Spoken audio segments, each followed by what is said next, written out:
dose of Nick. If you ever felt down, you don't wanna be around. Get a dose of Nick. Get a dose of, get a dose of Nick. Don't get a dose of Nick. Don't get a dose of Nick. Don't get a dose. Who are you? And where do you fit? Are you a giver or a taker? Let's see. Welcome to a Dose of Nikki, where today we explore the intricate balance between being selfish and being true to oneself. So I'm going to ask you again, are you a giver or a taker? Let's dive into this question and see where you fit in the grand scheme of things. So we're going to challenge ourselves to shift our focus from our own needs to those of people around us, which is no small feat, mind you. It really is, you really have to dig deep. So this is going to be a doozy.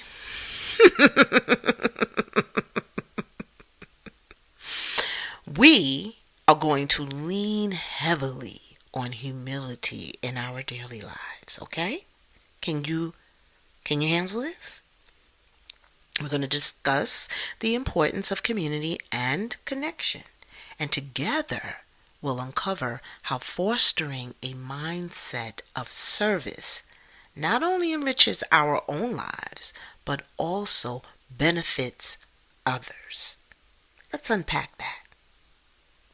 See, when we prioritize others, it can lead to a deep sense of fulfillment and purpose. Remember, purpose. Walk in your purpose. We talked about that, right? So I'm going to illustrate this to the best of my ability. I always got to throw in my own personal experience from time to time. And this one, quote unquote, is when I was a soccer mom. Yep, me, soccer mom. Now, during my stint, I went from being just one child's mom to becoming a mother figure to several young boys. Now, listen, of course, they had their own moms. I just happened to find myself deeply involved, like in cheering them on and taking them to and from the games. And with boys, they eat, so I had to feed them and stuff. So this eventually led me into taking on the role of parent liaison, okay, and teen mom, basically. And in this new role, I had to engage with the parents. Woo! Now, that meant, I should have taken a class on, psychology or something like that, because it pretty much trained me, if I was not already managing people at work, it trained me on how to deal with these personalities and stuff, right? Because it's different when you manage employees. They have a role, they know their job responsibility. I'm not saying that it's easy, but it's different. When you're dealing with parents, it's a lot more emotions involved, okay? Because these are their babies. These are people that they gave birth to and, involved and have to be their advocate and defender and all that boiled into one. So I get it, because guess what? I'm a parent too, right? So anyway, that role, as you know, would be things like collecting money, registration, paying for tournaments, organizing and just, organizing tournaments and providing the necessary paperwork to participate, as well as like the different uniforms they may pick to choose or options that they have, fundraising, you name it. It was a whirlwind of activity, okay? I did it. So, but there you go, teen mom. But with that brought intense emotions to the surface amongst the parents. I mean, there were personality conflicts, there were concerns about their child's playing time, and I actually got to witness firsthand how behaviors rooted in selfishness manifested. Yeah. And the parents seemed burdened by feelings of like entitlement and superiority. It really overshadowed the true purpose of them putting their children into a team sport. This was baseball, mind you, and these kids were young, you know? And we're not talking high schoolers or college. No, we're talking 10, 11-year-old kids. And it just became bizarre at one point, pretty much obsessive for some. And, it was disheartening at times. It overshadowed the joy of watching the kids play, really. And it truly was disheartening. This mindset led to a lack of empathy towards others. So, like, if the one kid had a higher skill set in one aspect of the sport, then, they can tend to make the other child feel like they weren't as strong in that area, and it just was not a good feeling oftentimes when those things happen. So that lack of empathy towards others wasn't really serving the purpose of what team sport is all about, right? It could be competitive and it could be healthy. However, to put down, you're supposed to be encouraging in the sport, and that wasn't what parents were kind of doing to or showing their kids. So if you as the parent is the role model and that child is there, remember that child is transitioning into adulthood at some point, and so these behaviors can intensify. The behavior that you taught them can intensify and become the norm in their interactions, which we become adults and it becomes the norm. So with that, I'm going to ask you, have you ever encountered someone who only participates in activities if everything is aligned perfectly with their expectations? Or have you ever seen someone like you give them a gift and they weren't expecting you to give them a gift, but because you did, now they're going to give you a gift? Or if you gave them $50 and they was only going to give $5, now they want to give you $50. So it's kind of like if you gave more, then they owe you in their mind. You ever know that? Notice that?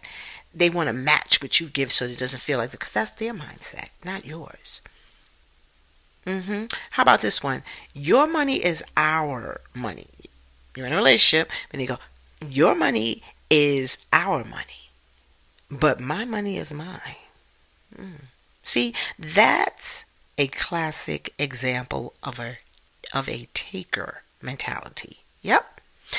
So we're going to explore how embracing humility and service can transform our relationships. It fosters a more compassionate community, and we really need that today. Yeah. Listen, I'm going to share with you a few characteristics of a giving mindset.